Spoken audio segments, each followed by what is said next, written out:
Shalom. 5 hari berturut saya menyampaikan bahwa kesembuhan adalah prioritas bagi Yesus. Ini adalah hari yang ke-6. Ingat pola pelayanan Tuhan Yesus: mengajar, memberitakan Injil, dan menyembuhkan. Biarlah ini menjadi pola semua gereja yang mendengar berita kasih karunia. Ini juga pola dalam pelayanan yang Tuhan berikan kepada kami, gereja PFA. Mengajar, memberitakan Injil, dan mendoakan kesembuhan. Kesembuhan bukan dari saya, tapi dari Tuhan Yesus. Saya tidak punya kuasa kesembuhan, tapi saya percaya penyakit dan kelemahan bukan datang dari Tuhan Yesus. Dan semua orang yang sakit, yang datang minta tolong sama Yesus, ditolong dan disembuhkan. Maka saya percaya ketika saya mendoakan orang sakit, Yesus saya menyembuhkan orang tersebut. Mari datang dalam KKR kesembuhan atau ibadah-ibadah Minggu maupun Kamis di gereja PFA. Karena inilah pola gereja PFA: ngajar, beritakan Injil, doain kesembuhan. Ketika Yesus melihat perempuan itu, ia memanggil dia dan berkata kepadanya, "Hei ibu, penyakitmu telah sembuh." Lalu ia meletakkan tangannya dan perempuan itu atas perempuan itu, dan seketika itu juga berdirilah perempuan itu dan memuliakan Allah. Mirip dengan kisah tentang wanita dalam Lukas 13 yang bungkuk selama 18 tahun. Ketika Yesus menumpangkan tangannya padanya, dia menjadi tegak dan memuliakan Tuhan. Tetapi kepala rumah ibadah gusar karena Yesus menyembuhkan orang pada hari Sabat. Lalu ia berkata kepada orang banyak, "Ada 6 hari untuk bekerja. Karena itu datanglah pada salah satu hari untuk disembuhkan dan jangan pada hari Sabat."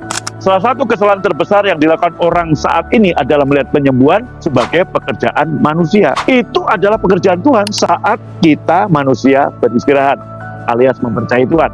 Tetapi Tuhan menjawab dia, katanya, "Hei orang-orang munafik, bukankah setiap orang di antaramu melepaskan lembunya atau keledainya pada hari Sabat dari kandangnya dan membawanya ke tempat minuman?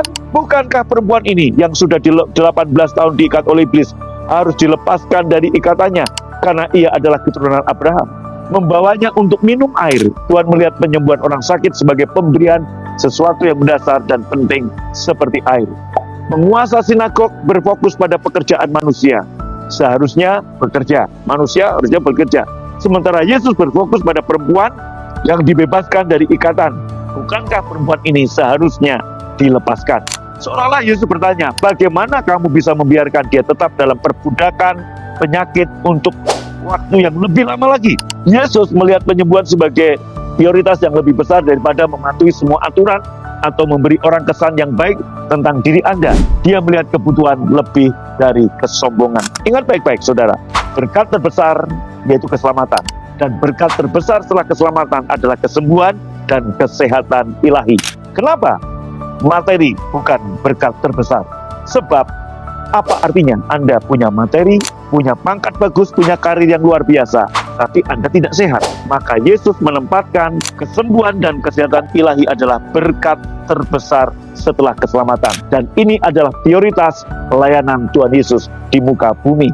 Biarlah ini juga jadi prioritas pelayanan gereja-gereja masa kini. Amin.